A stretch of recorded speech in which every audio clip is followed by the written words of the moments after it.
There is something about America in the 1970s that stays with people who lived through it. The way the country was struggling but still believing. The way families held on to each other when everything seemed uncertain. If someone grew up then, they carry those memories in a way that is hard to explain. This was a time when America was losing its innocence. Vietnam was ending in chaos. Watergate destroyed trust in government. Gas lines stretched for blocks while inflation ate away at savings. The optimism of the 1960s had crashed into a harder reality. But there was also something beautiful happening. Families were closer because they had to be. Neighborhoods still knew each other. Kids played outside until the streetlights came on. Music was becoming the soundtrack of a generation finding its voice in confusion. This was the decade of disco and punk rock, of Star Wars and Roots, of economic struggle and cultural revolution. The American dream was being questioned, but people kept believing in it anyway. Let's walk through what daily life actually felt like during that unforgettable decade. Some of this might bring back memories that hurt a little. Some of it might explain why people who lived through it still get emotional when they think about it. Let's step into that world. Homes in America in the 1970s had a look that is impossible to mistake for any other era. Harvest gold appliances, avocado green refrigerators, burnt orange shag carpet so thick that toys would disappear into it. Wood paneling covered walls in family rooms and basements, giving every house that warm, enclosed feeling. The furniture was heavy and built to last. Couches had geometric patterns and earth tones. Coffee tables were made of actual wood, not particle board. Beanbag chairs appeared in kids' rooms and basement corners. Macrame plant holders hung from ceilings, filled with spider plants and ferns that gave homes a jungle atmosphere. The kitchen was still the heart of the home, but it was changing. More mothers were entering the workforce, which meant dinner routines shifted. The crock pot became essential. Put ingredients in before work and come home to a hot meal. Hamburger helper and casseroles stretched tight budgets. Families still ate together most nights, gathered around the kitchen table, talking about their days. The telephone hung on the kitchen wall with a cord that stretched across the room. When it rang, someone had to get up and answer it. There was no caller ID, no voicemail. If someone missed a call, they missed it. Teenagers would stretch that cord as far as it would go, trying to find a corner of privacy for conversations with friends. Television brought families together in a way that is hard to imagine now. Most homes had one TV set, a large piece of furniture with fake wood grain and a small screen. There were only a few channels: ABC, NBC, CBS, maybe PBS.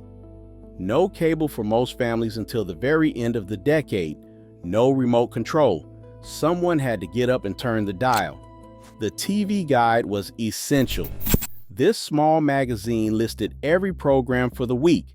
Families would circle the shows they wanted to watch and plan their evenings around the schedule. Missing a show meant missing it. There was no way to record it, and there was no way to watch it later. Thursday nights meant watching together. Saturday mornings meant cartoons for the kids. The Wonderful World of Disney on Sunday nights was family viewing.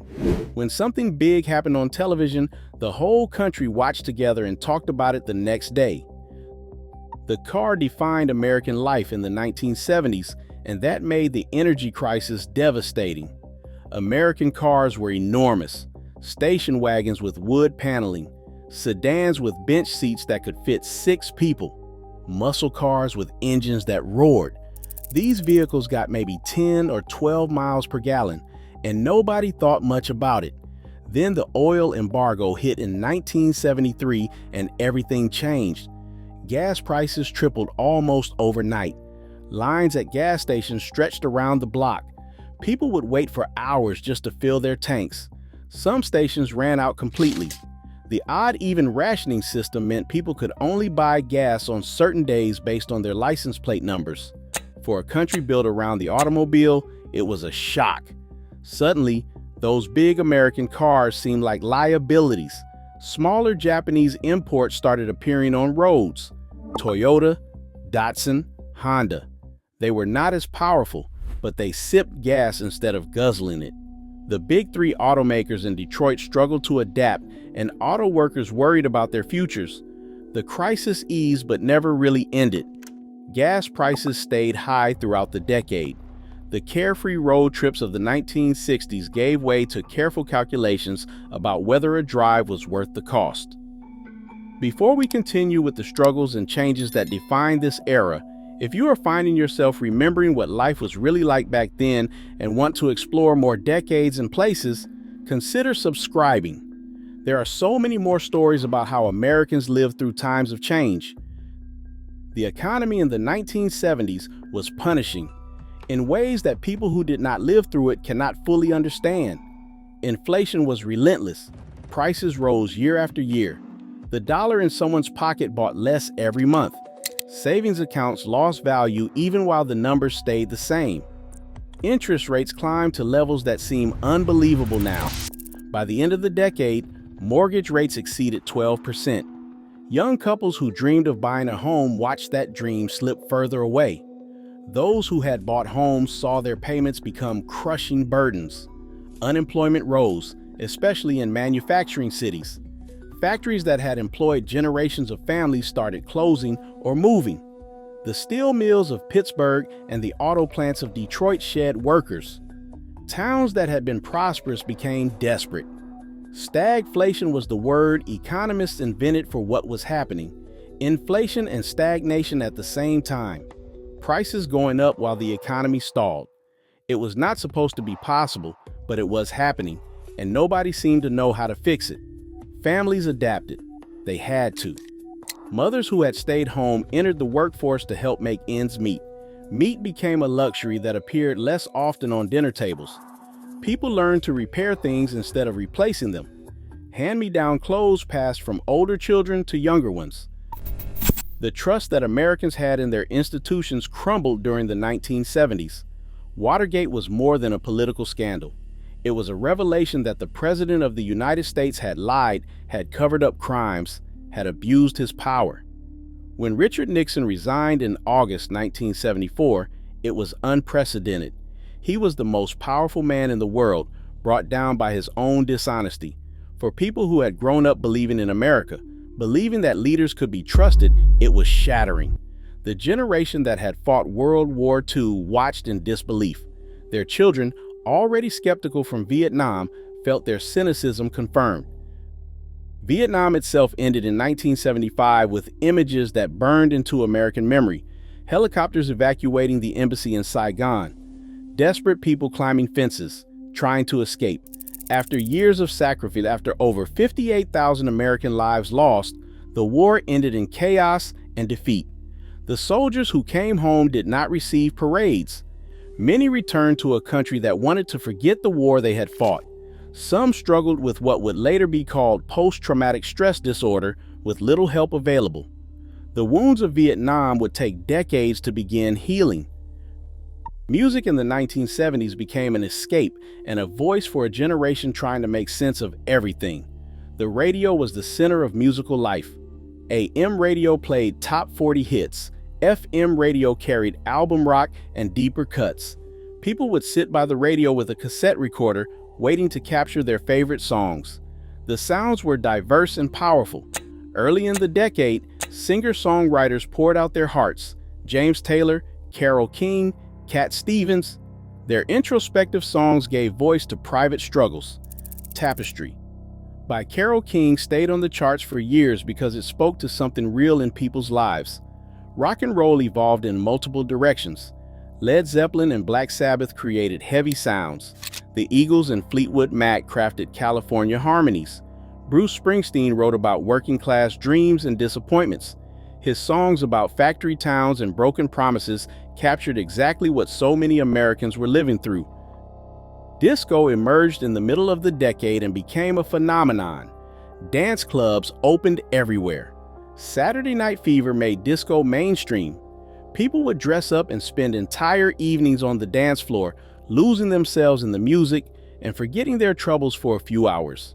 By the end of the decade, punk rock arrived as a rejection of everything that had become bloated and excessive. The Ramones, Blondie, and The Clash played fast, raw music that said something new. The kids were angry, and punk gave them a voice. Childhood in the 1970s was different in ways that would be unimaginable today. Kids had freedom. They left the house after breakfast and came home when the street lights came on.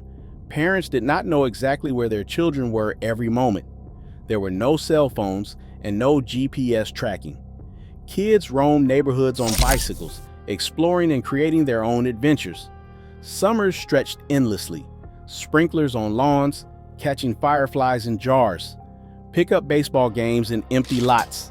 The ice cream truck came down the street with its familiar jingle. Kids would run inside to beg for quarters. But there was also an awareness that the world was not entirely safe. The faces of missing children began appearing on milk cartons. Parents started warning about strangers in ways they had not before. The innocence of earlier decades was fading. Schools still had corporal punishment in many places. Teachers could paddle students.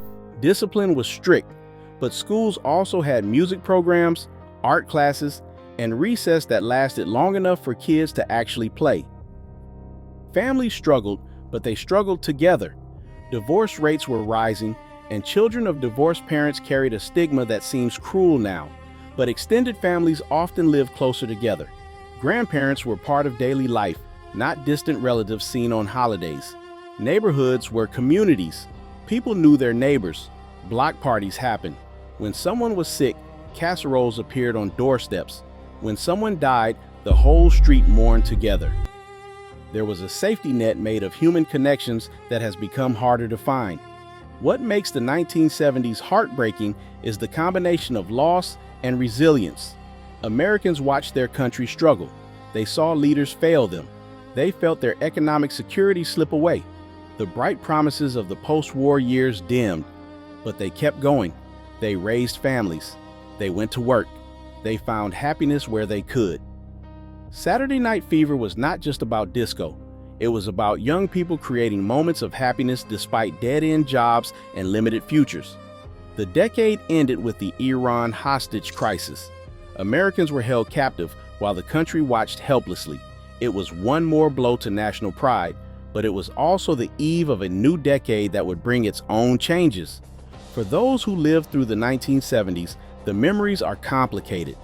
The struggle was real. The uncertainty was constant, but so was the sense of community. So was the music that provided comfort. So were the family dinners and the neighborhood connections and the simple pleasures that did not cost much money. The 1970s broke something in America. The trust, the optimism, the certainty that tomorrow would be better than today. But it also revealed something important. Americans could endure. They could adapt. They could find meaning and connection even when times were hard. That combination of loss and resilience, of struggle and survival, is what makes the 1970s stay with people. It was hard, but looking back, there was also something precious about it. The closeness born of difficulty, the music that spoke truth, the communities that held together. For those who remember waiting in gas lines, who watched Nixon resign, who danced to disco to forget their troubles, the 1970s were formative in ways that never quite fade. The decade shaped who they became. For those with memories of this complicated, painful, beautiful era, there is always more history to explore.